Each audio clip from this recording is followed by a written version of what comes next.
What's Ripen YouTube? So I know a lot of you out there are into the food forest and you're into collecting rare fruits and you want to grow everything there is to grow. But what I want to give you today is my top 5 fruit species for Southwest Florida, and I'm going to tell you why I grow them and why you should too. All right, so the criteria for my top 5 fruit species is: do they grow well in Southwest Florida? Are they marketable? And do they have value in the market? So those are my criteria.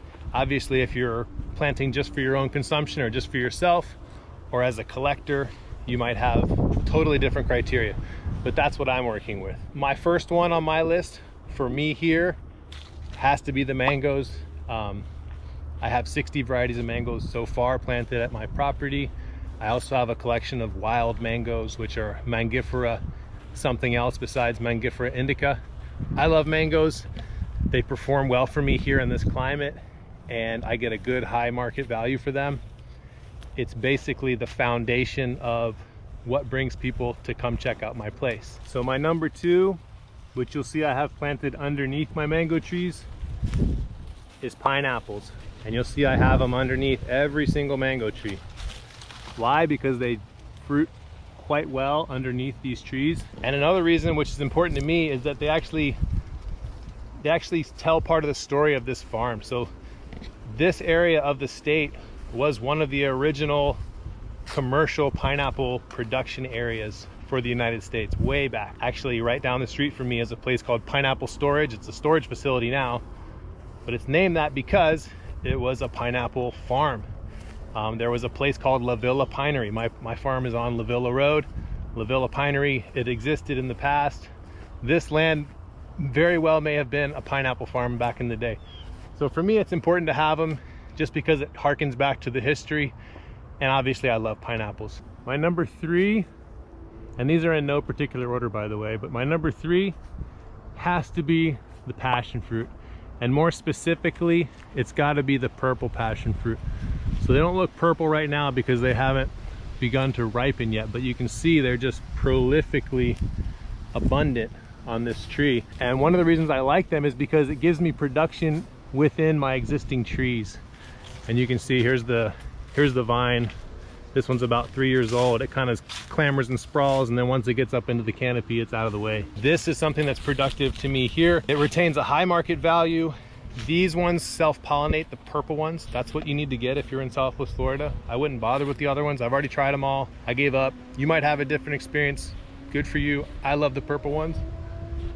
They're productive, they're sweet, they're valuable. They can store in the freezer really well. And they have a flavor that you recognize. You put it in a smoothie and you know it's in there. It's like, wow, there's passion fruit in there. It doesn't hide. It's a really good flavor. Number 4 for me is gonna have to be bananas.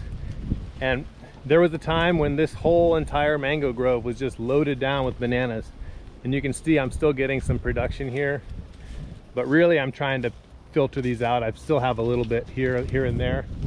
And I've actually been replanting them. I have a whole nother planting in the front, and I'm getting geared up to put another planting up here in this big barren zone. You'll see that in other videos. Bananas for me perform really well for a low site. As long as you can give them enough mulch, you actually don't have to irrigate them. I've found they just need a lot of mulch and they're gonna find what they need. For me, I've gone through 20 some odd varieties of bananas, and I've kind of been trialing and testing, and I have a list of the ones that I really like to grow here that perform well, taste great. And so for me, it's been a great early, first few years of my farm. It's been a good foundation for me to generate food for myself, something I can sell, and obviously the propagation material as well, which has actually been probably the most economically beneficial for me, because I can take one plant and propagate it over and over and over again and sell the plants out or replant and extend my farm. So number 5 for me is gonna have to be coconuts.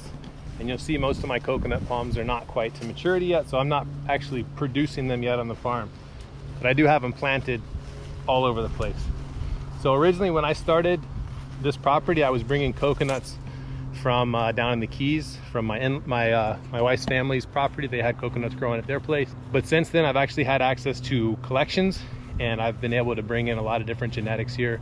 So over here I have Panama tall planted. There's 3 of them there. I've got the Maypan just down that way. Let me see if we can walk over there.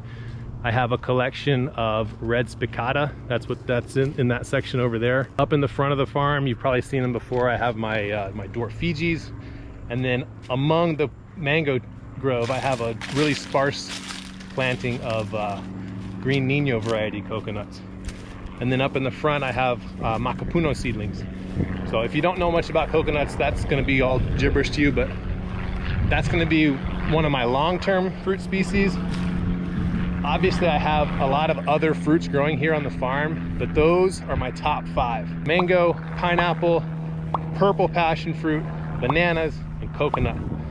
That's my top 5. Let me know what your top 5 are down below.